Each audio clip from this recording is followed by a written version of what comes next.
In a city meticulously designed to project power and perfection, there is a single blinding flaw.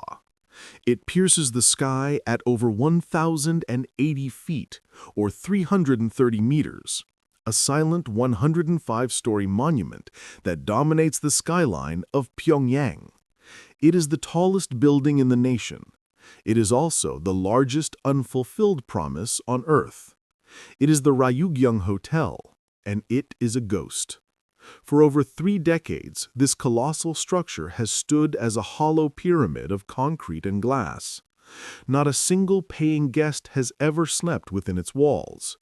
It is a structure of almost impossible scale, yet it functions as a simple symbol, the ultimate price of architectural hubris and national isolation. The story of the Ryugyong is not one of business or tourism. It is one of political competition and fear. The year is 1987. The Cold War is reaching its twilight, but the rivalry between the two Koreas is white-hot.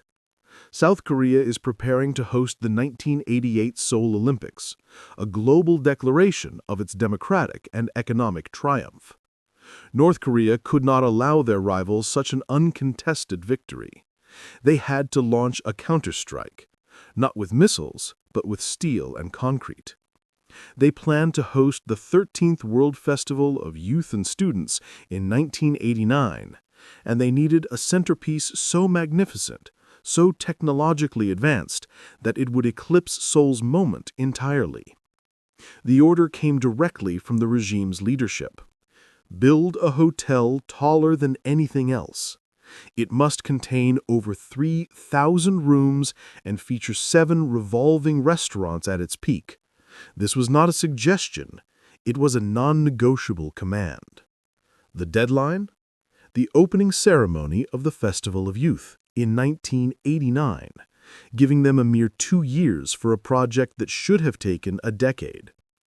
The world watched, perhaps with skepticism, but North Korea was fueled by an ideology that believed willpower could defeat the laws of physics and finance. They mobilized entire armies of workers. But ambition, when disconnected from reality, is merely a countdown to disaster. To understand the Ryugyong, you must understand the year 1988. South Korea was about to host the games of the 24th Olympiad in Seoul. This was more than a sporting event. It was a coming-out party. It meant Western capital, Western media, and global recognition. For North Korea, obsessed with parity and claiming the mantle of the legitimate Korean state, this was a political poison. The Kim regime needed a spectacle, a way to force the world's eyes away from Seoul and onto Pyongyang. They had to demonstrate economic superiority and architectural brilliance, even if the reality on the ground was famine and poverty. The Ryugyong was designed not as a hotel, but as an act of aggressive propaganda set in concrete. The goal was simple: beat Seoul. At the time, Seoul had built the 63 building, a shimmering symbol of capitalist success. The Ryugyong had to be taller, more futuristic, and more memorable. It was a zero-sum game played out in centimeters of vertical space. The Ryugyong would stand as a prominent physical declaration: Pyongyang is bigger, Pyongyang is better. The architects chose a design unlike any other major structure in the region, a 3-winged pyramid. Its 105 stories rise at a 75-degree angle, converging on a crown structure. This wasn't merely aesthetic. The pyramidal shape symbolized eternity, power, and the historical depth of the Korean civilization, a direct projection of the regime's ideology. The hotel promised unmatched luxury, 5 rotating restaurants offering panoramic views of the entire capital, and the capacity for thousands of elite foreign tourists. The idea was to generate hard currency, US dollars, German marks, that would flood the North Korean economy and prove their system was viable. Yet this ambition was built on haste. Because of the impossible deadline and the need to save money, the tower was designed using vast amounts of untested, low-quality concrete and built without proper steel reinforcement. It was a façade of strength, ready to crumble.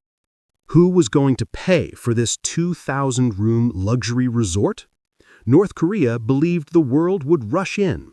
They envisioned planes full of international travelers eager to see the miracle of the North. This was a fantasy. Outside of a handful of ideological allies, the world knew North Korea was a closed, dangerous destination. The financing, which should have come from massive pre-bookings or international bonds, evaporated. The construction relied almost entirely on the state budget and the labor of the KPA, Korean People's Army, soldiers used as construction crews, working under brutal conditions. The project was already a massive drain on an economy struggling to feed its people. To meet the 1989 deadline, work proceeded at a frantic, dangerous pace. Safety protocols were non-existent. The priority was vertical gain. The Soviet-style construction management prioritized speed over substance. This rush was about to have two catastrophic consequences, one technical and one geopolitical. By 1989, the exterior was nearly complete. It was undeniably massive. But as the decade closed, the entire foundation, economic, structural, and political, was about to be yanked out from beneath the Ryugyong by a far greater force than any construction crew: the dissolution of the Soviet Union. For decades, North Korea had operated on life support, funded primarily by the Soviet Union. Oil, materials, technology, and crucially, ideological solidarity, all flowed from Moscow. The Ryugyong was designed with this socialist lifeline assumed to be eternal.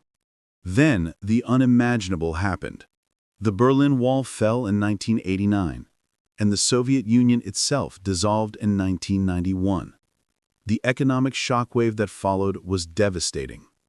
Overnight, the Ryugyong's primary source of cheap oil, raw steel, and hard currency vanished. The financial tap was brutally severed. In 1992, with the concrete shell of the pyramid finally reaching its full, massive height, the money ran out completely. The cranes stopped moving.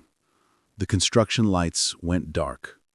The Ryugyong stood, exposed to the elements, a terrifyingly complete concrete carcass. A structure designed to project power had instantly become a worldwide symbol of economic insolvency.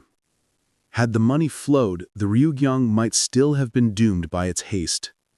Western engineers who later studied the project noted multiple critical flaws baked into the initial design and construction. The structural methods used were outdated, relying heavily on low-grade concrete, typically reinforced with rebar that was likely insufficient. The most egregious flaw concerned the elevators. The Ryugyong's three steeply angled wings meant that elevators could not run vertically along the external walls. They had to be installed in the central core. And due to poor planning and angular design, elevator shafts were misaligned. Some shafts were found to be crooked, rendering them unsafe and unusable. With the exterior cladding unfinished and the roof left open, water began to penetrate the core. Moisture seeped into the concrete, rusting the rebar and compromising the structural integrity of the upper floors. A construction pause that should have lasted months turned into years, turning the vast structure into a colossal, humid incubator of decay. As the 1990s progressed, the world began to notice the strange, dark pyramid dominating the Pyongyang skyline. In 1992, the structure was assessed by Western construction consultants. Their verdict was damning. The hotel's structural integrity was so compromised by misalignment and water damage that it was officially deemed uninhabitable. The structure could not be safely occupied, even if finished. International media swiftly seized on the story. The building, meant to project prestige, became known globally as the Hotel of Doom, or the worst building in the world. In a country obsessed with image control, the Ryugyong became a massive, highly visible symbol of failure. For the regime, it was the ultimate, inescapable act of architectural defiance. The solution was denial. North Korean authorities began to physically remove the Ryugyong from photographs, official maps, and postcards of Pyongyang. For a period, it became a 105-story ghost, existing in reality, but banished from the visual narrative of the nation. It was easier to erase a kilometer-high building from history than admit failure. For 16 long years, the Ryugyong stood as a bare, gray concrete hulk, exposed to the relentless cycle of North Korean weather. It was a scar of monumental proportions, a warning that arrogance, when backed by total isolation, leads only to stillness and decay. The age of concrete was over. The age of the ghost had begun. Imagine standing in the heart of your capital city, and above you stands the most gigantic monument in your nation, 1,000 feet high. Yet, officially, it does not exist. This was the bizarre reality of the Ryugyong throughout the 1990s and early 2000s. The structure was systematically airbrushed out of official photographs, city maps, and government publications. The government's attempt to erase the building was not about fooling the outside world, which already knew the truth. It was about controlling the domestic narrative. But the effort was futile. Every resident of Pyongyang knew the colossal concrete phantom was watching them. It was a physical, daily reminder of the nation's crippling economic failure and the ultimate reach of the regime's hubris. What happened to the thousands of KPA soldiers and civilian workers who built the Ryugyong? Their labor was poured into a monument of shame. The project was not only a financial drain, it was a vast diversion of manpower and resources that could have been used to address the severe famines that plagued the country during the mid-90s. The true cost of the Ryugyong was measured not just in dollars, but in human suffering. While North Korea pretended the building was invisible, the West embraced it as a symbol of totalitarian failure. The Ryugyong regularly topped lists of the worst buildings in the world and ghost skyscrapers. For architecture critics, the exposed, rusting concrete became a lesson in anti-planning, a testament to what happens when political ego trumps engineering necessity.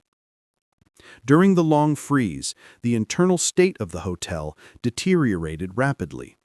The lack of windows and proper ceiling meant the humidity was suffocating. Mold consumed the unfinished interiors. The concrete, having been saturated with moisture for over a decade, continued to degrade. Engineers estimated the cost of remediation, just to make the structure safe, not livable, was rapidly approaching the initial cost of construction. The Ryugyong's crown, intended for the majestic revolving restaurants, was the highest point of the structure. It sat there, rusted and silent, an empty turret facing the world, a perfect metaphor for the country's isolation and its hollow claims of modernity. Around 2008, after more than 16 years of complete dormancy, something finally stirred.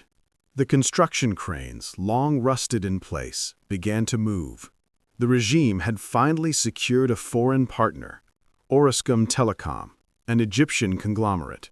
Orascom was primarily interested in North Korea's cellular network, but as a condition of their deal, they were compelled to invest in the Ryugyong.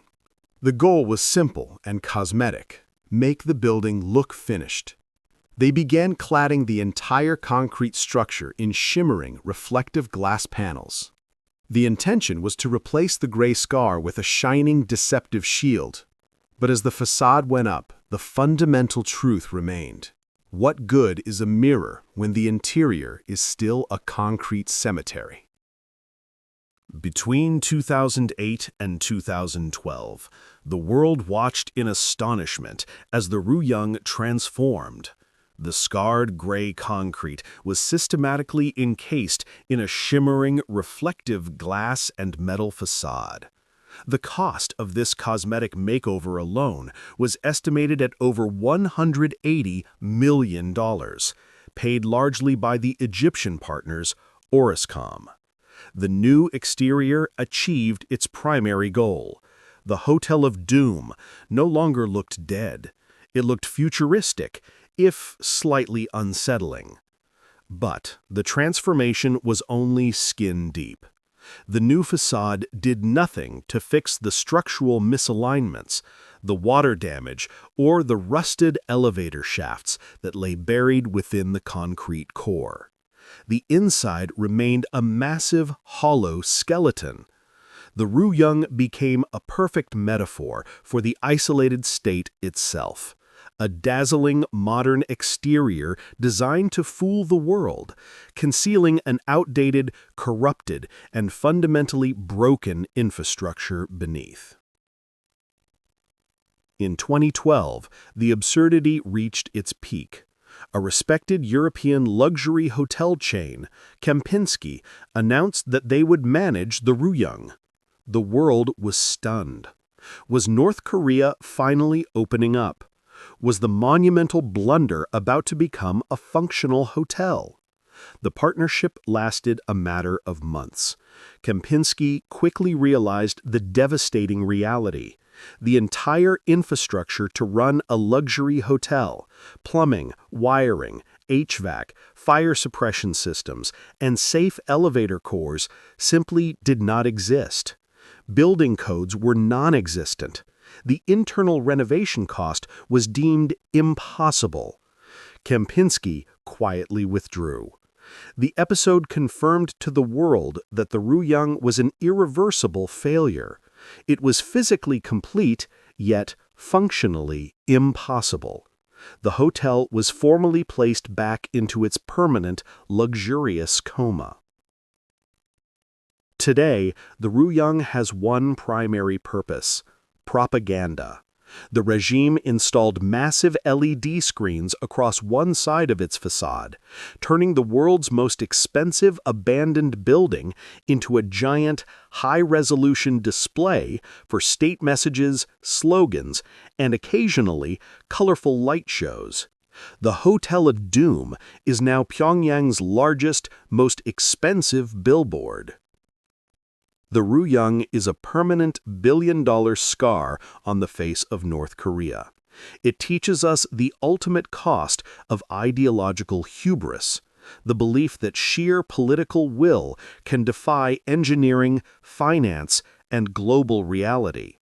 It is a monument to a closed system that cannot innovate, but only command. The towering pyramid stands, silent and shimmering, a perfect symbol of grand ambition built on fear and scarcity. A hotel with 3,000 rooms, yet not a single guest. It is the architectural ghost of the Cold War, forever reminding us that sometimes the biggest construction projects simply result in the world's most expensive pile of nothing. The Ryugyong Hotel stands as a warning, a structure built on political obsession that could never be finished. But the world is full of these billion-dollar ghosts. Don't miss the next blunder. If the story of the Hermit Kingdom's towering failure fascinated you, hit the subscribe button below and ring that notification bell. We dive deep into catastrophic failures every week. What colossal failure should we investigate next? Tell us in the comments below. Until then, thank you for exploring the world's most expensive pile of nothing with us.